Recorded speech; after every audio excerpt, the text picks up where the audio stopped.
And that is really exciting news, in my opinion, because it just means more people are going to hear them. A lot of people know the name Guns N' Roses, and whether you want to believe it or not, you know, BAND-MAID is not as known as Guns N' Roses. Bullshit. So I think any publicity is going to help the band no matter what. Let me know what you guys think down below in the comment section. Do you think this is a good thing? Do you think this is a bad thing? I don't know why you would, but let me know why you would. But anyways, let's see what the cesspool of Twitter has to say about this. I love this. From the local Gaijin guy. That's where I wanted to stop it, right on Ryan's comment. BAND-MAID set to be followed eventually by old American band Guns N' Roses. I loved it. I was on Twitter looking at the comments. So like the first one was Ryan's. So like perfect. So Ryan, do you want to tell us more about what do you think about it, man? So for me, Guns N' Roses was a huge part of my first loves of music was Guns N' Roses. I remember when I heard Welcome to the Jungle when it came out on the radio back when the main radio station around here actually played rock, and I was like, asked my brother, who is this band? Like first time I heard him was on the radio. Welcome Jungle, and it was incredible. So they're a huge part of my musical journey. Listened to them many times. Now it's kind of sad, I guess, but I'm glad they're still playing.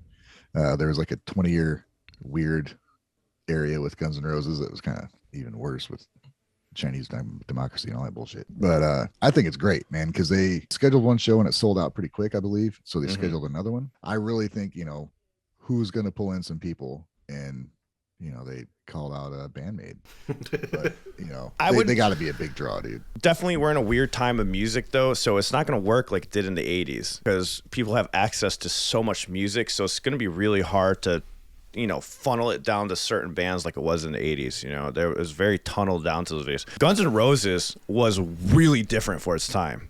Like it was different. Yeah. Nobody heard anything like that. It was like against the grain because of how like rigid it was compared to all the hair metal bands, even though they had some glamour to what they were doing, but it's just way different than everything. So that's why I have to give them props. They still were amazing, and Slash is like one of my favorite guitarists ever. And like I've learned so much from just learning his guitar licks and Izzy's. Those two. Yeah, I have a current lineup: Axl, Duff, Slash. Dizzy was part of the Use Your Illusion albums. He joined then. Dizzy Reed, Richard Fortis, rhythm and lead guitar. So he must be doing Izzy's place. Frank Farrah's drums. Then Melissa Reese is on synths and keys. This is exciting because Guns N' Roses is a household name. Everyone knows who Guns N' Roses is, and they're playing at a venue of 33,000 people. Yeah, dude. Which is, compare that to the venues that BAND-MAID's playing on their U.S. tour. That's astronomical. And, a lot of people that are fans of Guns N' Roses are the same type of demographic that are appreciating BAND-MAID now, So I think it's like a perfect situation for them. When I think of Guns N' Roses, I think of the first videos I saw at Paradise City. Huge crowd, iconic. When I saw it then, I thought that's what it is to be a cool band. Like everything they did, and that's how they've been doing it for years. Like I didn't know. I just learned actually when I was talking to Joe from Fox the other day. He said when they were opening for bands is when that video was shot. I'm like, what? That was them opening for a band that had sold out a huge stadium, which is what's going on for BAND-MAID right now. Exactly. So it's huge for them. That's my biggest takeaway from this is it's going to be great for BAND-MAID. They can get footage of them in front of 30,000 people. If you're a fan of Guns N' Roses, there's no way you hear them and you don't come away like, fuck, that's a badass band. Absolutely. That's what I'm thinking, man. Like I think it's just good overall. Chan, what do you think, man? I think that ultimately anytime you get to play in front of 30,000 people, it's an upside. Guns N' Roses is probably my favorite rock band of all time, me starting this channel. To Use Your Illusion tracks. They even had the fucking Spaghetti Incident album, bro, like that trash cover album that they did. And I basically molded my entire appearance after Axl Rose for like 5 straight years in my really? In my early pictures. 2000s. Yeah, I'm sure, but you're not going to see them.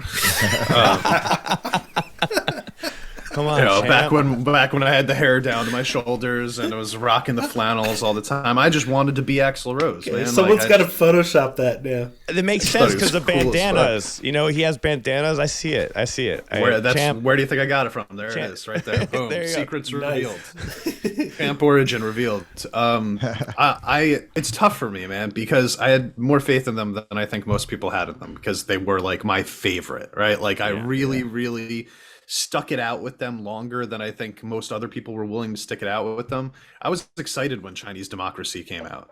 Like I was legitimately. Yeah. I was still ready. Like I was like, okay, man, like this is one of the greatest bands of all time, in my opinion.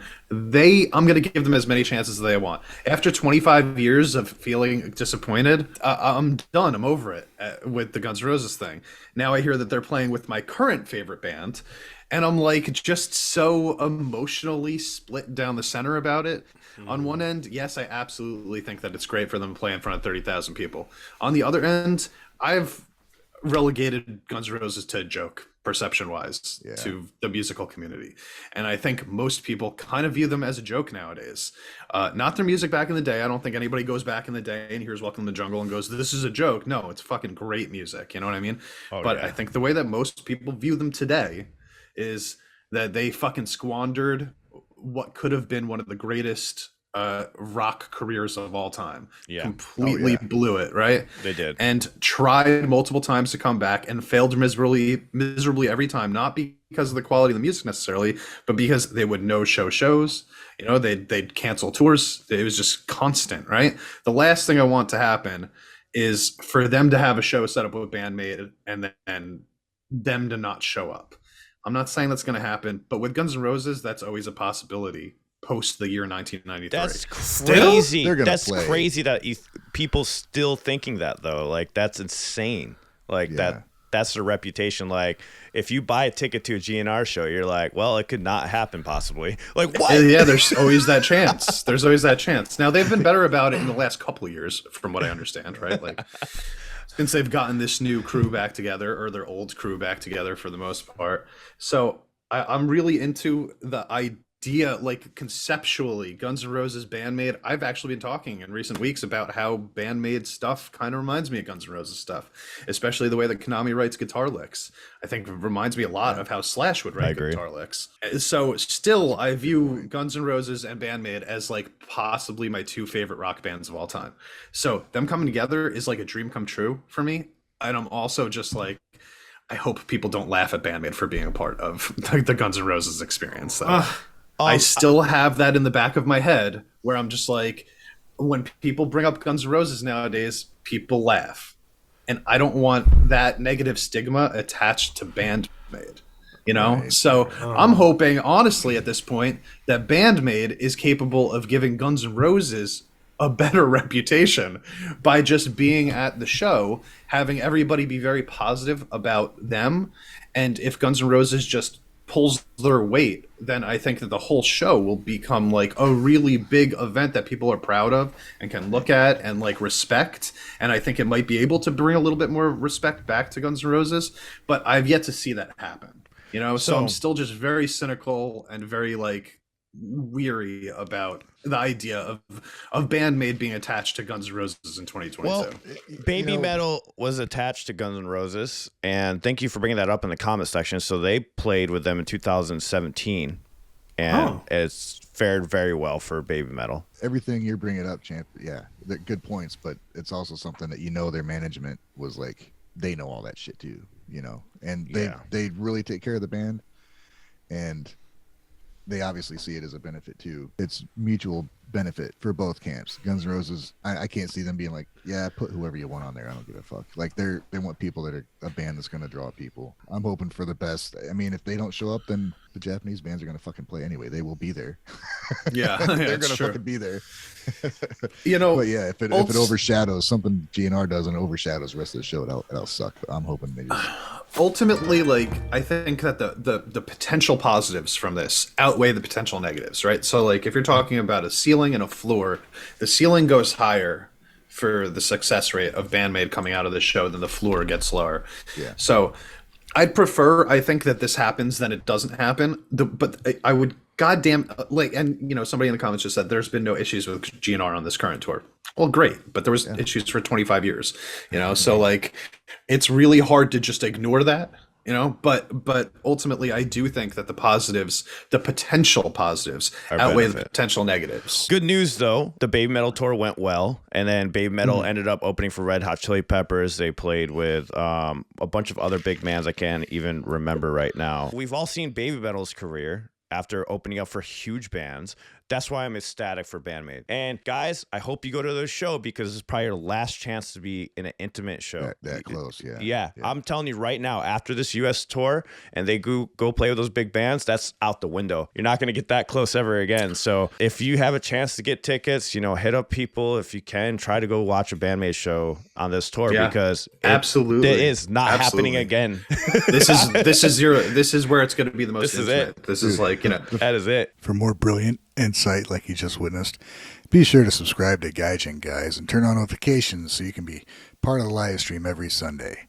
And also, what did Wave have me say? You can also find us wherever you listen to podcasts. You can find more exclusive content and reactions on Patreon. See you there.